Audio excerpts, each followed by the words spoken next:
안녕하십니까. 오늘은 선순위 전세권 경매 재매각 반복 왜 그럴까? 라는 제목으로 선순위 전세권 입찰 시 유의사항을 말씀드리겠습니다. 경매 실무를 하면서 매각 결과를 검색할 때 괜찮은 물건인데 재매각 재경매로 표시된 것이 있어 왜 그런가 하고 확인을 하면 대개 선순위 전세권이 인수가 되는 것을 모르고 낙찰을 받았다가 잔금 미납으로 재경매가 된 경우를 종종 볼 수 있습니다. 이번 회차 바로 앞전 47회차 유튜브에서 선순위 전세권자나 임차인이 가장 편하고 확실하게 보호되는 방법을 말씀드렸었는데 오늘은 그 반대의 경우라고 보시면 될 것입니다. 선순위 전세권자가 있는 경매 사건에 입찰할 때 유의사항은 선순위 전세권자가 경매 신청을 하거나 또는 배당 요구를 하였는지 반드시 확인을 해야 합니다.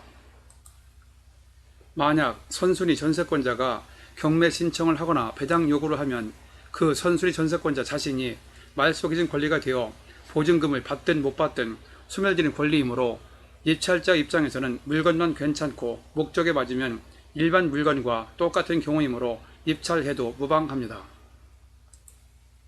그러나 만약 선순위 전세권자가 경매 신청도 하지 않고 그리고 배당 요구도 하지 않았다면 그 전세권은 인수 대상이므로 선순위 전세권자의 보증금과 남은 기간은 낙찰자가 인수해야 합니다.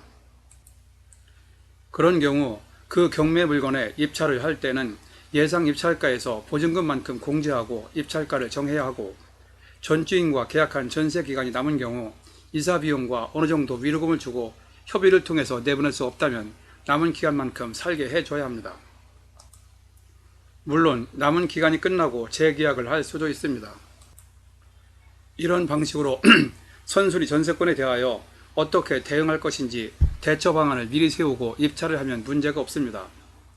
그런데 제 경험상 1년에 몇 건씩 선순위 전세권자에 대한 권리 분석을 잘못하여 일단 낙찰은 되었는데 낙찰 금액에다가 물어줄 보증금을 합하면 시세를 훌쩍 넘기게 되어 낭패를 본 경우가 종종 발견됩니다. 그러므로 선순위 전세권자가 경매 신청을 하지 않거나 배당 요구를 하지 않아 그 전세권을 인수하는 경우에 입찰 가격을 정하는 방법은 입찰 당시 시세나 금매를 기준으로 물어줄 전세금을 포함한 경매 비용을 공제하고 본인이 예상하는 수익을 뺀 금액으로 입찰 가격을 정해야 합니다. 그러면 일단 낙찰가가 시세나 금매의 절반의 절반도 안 되는 경우가 많고 심지어 낙찰가율이 10% 이하로 떨어지는 경우도 상당히 많습니다. 그러면 물건상 특별한 하자도 없는데 왜 이런 실수가 발생한다고 봐야 할까요?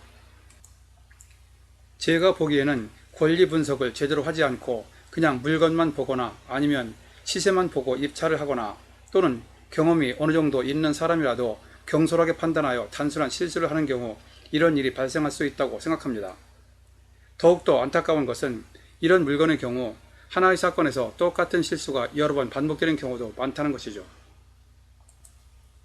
한두 번은 잔금 미납으로 재매각을 하고 그 뒤에는 뭔가 이상하다 싶으니 유찰이 한두 번 더 되어 최저가가 더욱 떨어지니 싸게 살 수 있다는 생각에 또 다른 사람이 덜컥 낙찰을 받았다가 뒤늦게 보증금이 인수된다는 사실을 알고 잔금을 못 내서 재매각이 계속되는 경우가 종종 있다는 것입니다.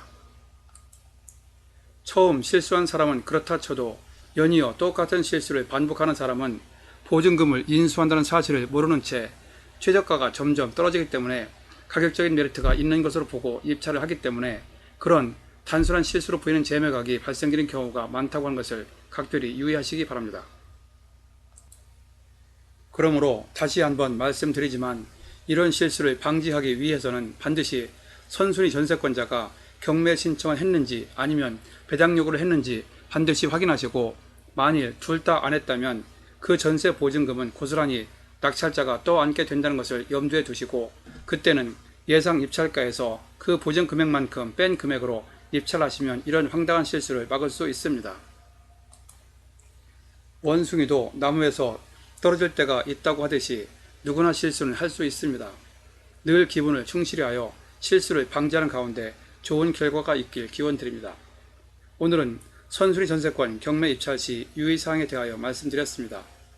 참고로 이번 회차 관련 유튜브를 안내해 드리겠습니다.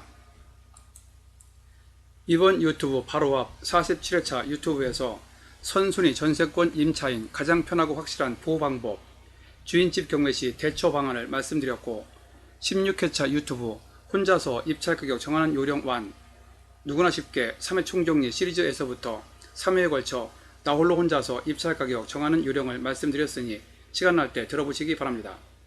아래에 링크로 연결해 두었으니 클릭하시면 바로 보실 수 있습니다. 본 내용이 여러분에게 도움되었다고 생각되시면 아래에 있는 좋아요와 구독 버튼을 눌러주세요. 좀 더 알찬 내용을 만드는 데 큰 힘이 됩니다. 참고로 구독은 무료입니다. 감사합니다. 그럼 다음에 또 뵙죠.